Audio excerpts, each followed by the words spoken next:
नमस्कार मित्रांनो, जर तुमच्या घरातही आई, वडील, आजी, आजोबा किंवा एसटीने प्रवास करणारी कोणतीही व्यक्ती असेल तर हा व्हिडिओ पूर्ण पाहणं खूप महत्त्वाचं आहे। कारण आजच्या सवलतीच्या प्रवासामध्ये असा एक मोठा बदल झालेला आहे ज्याची माहिती अजूनपर्यंत बऱ्याच लोकांना मिळालेलीच नाही। तर पहा, आजही अनेक जण जुन्याच पद्धतीने एसटीमध्ये सवलत मिळेल असं समजून प्रवास करत आहेत।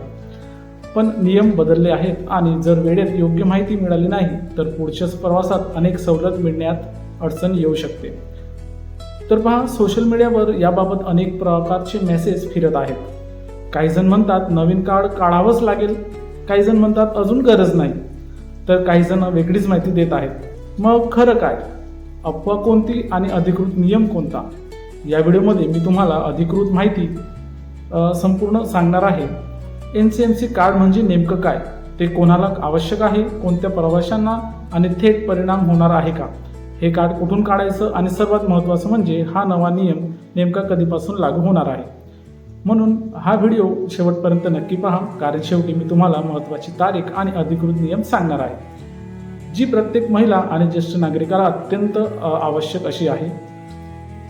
तर चला मग आता जाणून घेऊया ही संपूर्ण अधिकृत माहिती। तर पहा, सर्वप्रथम समजून घेऊया की NCMC म्हणजे नेमकं काय।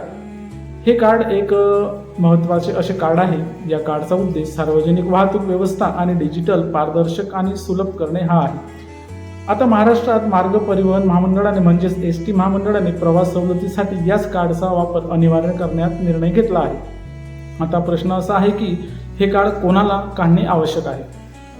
हा नियम सुरुवातीच्या टप्प्यात खालील लाभार्थ्यांसाठी लागू करण्यात आलेला आहे।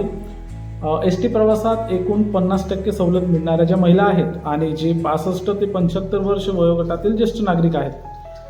75 वर्षावरील अमृत ज्येष्ठ नागरिक या ज्यांना ST मध्ये मोफत प्रवासाची सुविधा मिळते। आता सर्वात महत्त्वाचं म्हणजे हा नियम कधीपासून लागू होणार आहे। ज्या तारखेची मी आता सुरुवातीपासून तुम्हाला चर्चा करत होतो ती तारीख म्हणजे ही तारीख आहे 1 ऑगस्ट 2026। मित्रांनो, या तारखेपासून वरील सवलतींचा लाभ घेण्यासाठी NCMC कार्ड अनिवार्य करण्यात येणार आहे। त्यामुळे संबंधित लाभार्थ्यांनी त्याआधी कार्ड काढून घेणे, कार्यान्वित करून घेणे आवश्यक आहे। सरकारने हा निर्णय का घेतला आहे तर पहा, यामागे काही महत्त्वाची कारणे देखील सांगण्यात आलेली आहेत। प्रवासाची सवलतींची प्रक्रिया अधिक पारदर्शक करणे, गैरवापर रोखणे, रोख रकमेवरील अवलंबित कमी करून डिजिटल तिकीट व्यवस्था वाढवणे, सवलतींची नोंद अचूक आणि स्वयंचलित ठेवणे। जर कार्ड काढले नाही तर काय होईल तर पहा, जर तुम्ही कार्ड काढले नाही तर पहा, अधिकृत माहितीनुसार संबंधित सवलत श्रेणीतील प्रवाशांना 1 ऑगस्ट नंतर सवलतीचा लाभ घेण्यासाठी NCMC कार्ड आवश्यक असेल। त्यामुळे शेवटच्या क्षणापर्यंत थांबू नका, वेळेत कार्ड काढून सक्रिय करून घ्या। आता हे तुम्हाला कार्ड कुठं मिळेल तर पहा, हे कार्ड तुम्हाला राज्यभरात 4000हून अधिक NCMC स्मार्ट कार्ड वितरण केंद्रावर कार्यान्वित असलेल्या माहिती परिवहन विभागाने दिलेली आहे। त्यामुळे आपल्या जवळच्या अधिकृत वितरण केंद्रात जाऊन कार्डसाठी अर्ज करता येईल।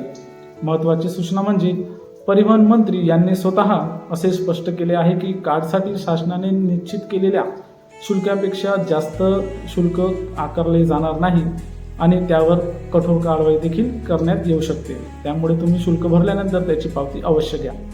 शेवटी एकच सांगेल, जर तुमच्या घरात महिला, ज्येष्ठ नागरिक किंवा अमृत ज्येष्ठ नागरिक असतील तर हा व्हिडिओ त्यांच्यापर्यंत नक्की पोहोचवा, कारण योग्य वेळेत योग्य माहिती मिळाली तरच कोणतीही अडचण येणार नाही। अशाच अधिकृत सरकारी अपडेट मिळवण्यासाठी व्हिडिओला लाईक करा, चॅनलला सबस्क्राईब करा आणि जास्तीत जास्त लोकांपर्यंत शेअर करा। तर मित्रांनो, आजच्या व्हिडिओमध्ये इथंच थांबूया। भेटूया एका नवीन माहितीसह नवीन व्हिडिओमध्ये। तोपर्यंत सर्वांना माझा नमस्कार। जय हिंद, जय महाराष्ट्र।